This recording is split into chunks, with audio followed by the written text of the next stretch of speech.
You know, for me, it's basically my family, my work to support my family, and my riding. So anything that doesn't support those three things, I just have to cut them out to make time for the things that are important to me.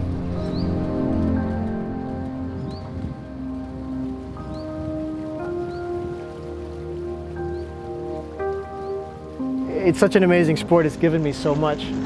You know, I've learned a ton from wakeboarding that I can apply just to life in general and even to my business.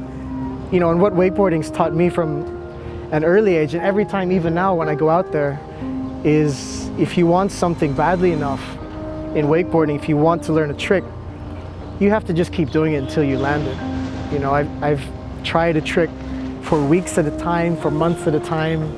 You know, I've had concussions, I've torn my rib cartilage, broken bones, but at the end of the day, I've always managed to get the trick that I want. And, you know, that feeling of accomplishing it, it's why I ride.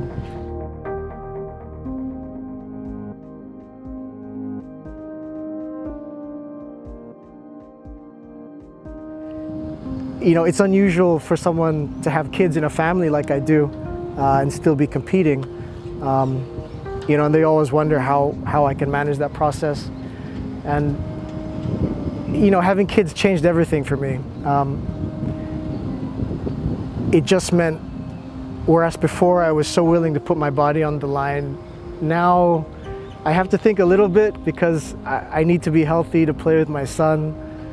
But I still have that same fire inside to compete. And it's amazing now. The best thing is I bring my son out wakeboarding. He loves it. He's only 3 years old. But it's so cool to, you know, to see in his eyes when he sees his dad do something and he finds it amazing, or he laughs, or, you know, he really finds it interesting. So it gives me more reasons, I think, to keep riding and keep pushing myself. You know, and to provide an example and show my kids that it doesn't matter when you're older, you know, in your 30s and you're working, you can still do the things that you're passionate about. You know, there's no need to cut out everything in your life just for work. I don't believe that's a good way to live. So that's the example I try and provide for them.